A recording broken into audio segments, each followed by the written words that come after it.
Hello, Nursing 404 students. It's Dr. Piantek here. So we are in Module 2 for the second week of our course, and I wanted to review with you some of the activities and the discussion board. That really is the only assignment for this week. So for this week, we are going to be talking about a very sensitive topic, specifically when we speak of white privilege. I know the first time I've ever heard of this term, I had no idea what it meant. And then when I was sitting in on a course, or several courses actually, and really picking apart what it means to have white privilege, my first reaction was I felt very guilty. I felt an overwhelming responsibility to make this go away. And I don't know that it will necessarily in the next years or few years, but at least being aware that white privilege does exist can certainly help understand why people who are not in that white privileged group feel the way they feel, and then also to for those who are white, what we need to do to make this white privilege really go away.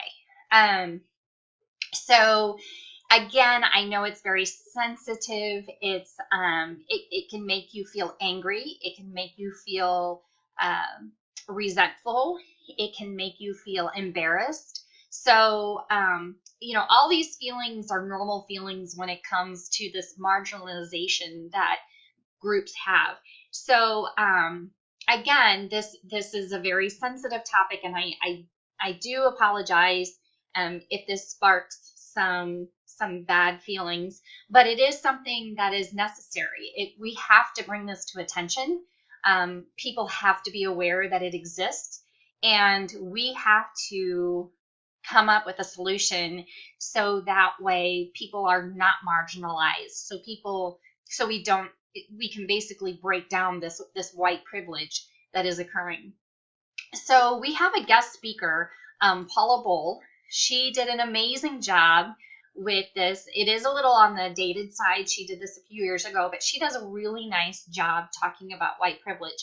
And one thing that I really think about, and it makes so much sense. Think of these examples, like when you go to a hotel, for example, and you're given the shampoo and conditioner.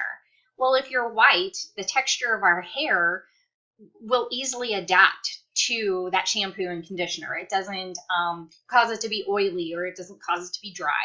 Whereas if you are Black or African American, that shampoo and that conditioner may not work for your hair. It's a very different texture. So just traveling, think about those things that really do cater to the white person, whereas any other ethnicity, it may not work for them.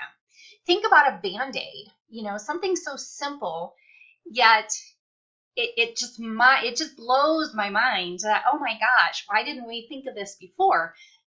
Our Band-Aids are Caucasian colored. They are for people who have light skinned. It's refreshing, though, when I just recently went into Target and they had different shades of browns to accommodate different skin colors. So I think we're definitely making progress to really address the needs of people from all different ethnicities, from different backgrounds. So, but we do have a long way to go. But I just want you to think about that. And again, I hope that you don't find this offensive. I hope you see this as an opportunity to be self-aware, to be, an advocate to make this go away, because it's really, it's not fair. So anyway, that's my 2 cents worth on that. But there is a movie that I'd like for you to watch, as well as some readings. So please do that. Again, please watch Paula Bohl's video. It's a PowerPoint video. There's also another video here about white privilege. And then before you do the discussion board, I'd like for you, you'll need to actually access this document. This is a self-assessment. specific to privilege versus marginalization. So listen to the videos and the lectures to this topic, and then complete the assessment, which will be applicable to this week's discussion board question. So again, I just want you to know, I know this is a sensitive topic, but it is something that we do need to talk about. So the next thing that I wanted to go over is APA formatting. Some of you did a great job with your discussion board. You had no issues with APA formatting with your references. And then there were some that maybe this is your first course, or maybe it's been a while since you've done any APA formatting. So I wanted to take this opportunity to show you a really neat resource that we have. If you click on the McKendree Blackboard homepage, and then you go down to the BSN program information, and you click on that, it'll bring you to basically everything contained within the BSN program. Go to all things APA, and then there's a sample paper. When you click on that, I already pulled it up just to save time. When you click on that, this will appear. So as you're constructing your APA formatted paper, particularly for the end of this course, this is a great resource to have. It shows you how to construct a title page, and then these are the, you're not going to have these boxes explain what to do and how to do it, that kind of thing. What I want to bring your attention to is the reference page. So I want you to access this and then scroll down to the reference page. Let's just take a look at a couple of them. So this last reference entry from Robert Van Kennel and Kelly Whittington and Bree Kern, this would be considered a journal entry. So as you see how the authors are listed, and then the date in parentheses, and the title of the article. And if you notice, instructing, the I in instructing is the only letter that is capitalized in the title of the article. And then you have the journal itself is italicized, followed by a comma. If you notice here, the period is after the title. Then you have the title of the article of the journal, and then the volume number is also italicized. You have the issue number, followed by the issue numbers in parentheses, followed by a comma, page numbers, followed by a period, and if it has a DOI, then you list the DOI. So I wanted to bring that to your attention. And then I also wanted to bring a book chapter to your attention.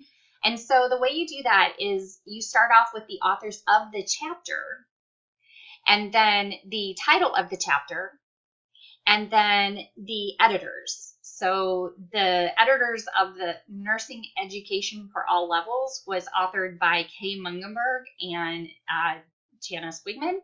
So you notice how the first initial of the first name precedes the last name, which is different than here, where the first initial of the first name is after the last name. And then, of course, the editors is EDS in parentheses, followed by a comma. And then the title of the book, and this will all be capitalized. The page numbers are here. And then you have the location of the publisher, and then the publisher. If you notice here in this journal entry from Sarah Bolton, Paula Bull, Helene Seibert, Janice Wigman, Robert Van Kennel, Martha McDonald, and Bree Kern, this title has a colon.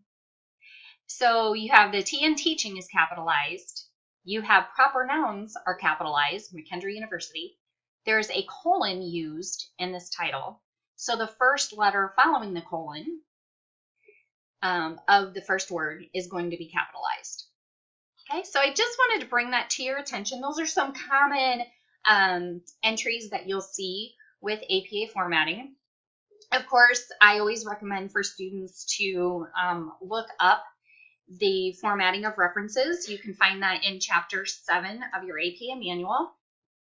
So if you have, for example, a journal article with 8 authors, you're going to list the first 6 followed by ... and then the final author, the 8th author, and then the title of the journal article. So if you have any questions about how to cite something, please don't hesitate to email me or contact me, and I'd be happy to review that with you. So I think that pretty much covers everything that I wanted to go over for this week. Again, if you have any questions, please do not hesitate to contact me, and I look forward to having a great week with all of you. Thank you.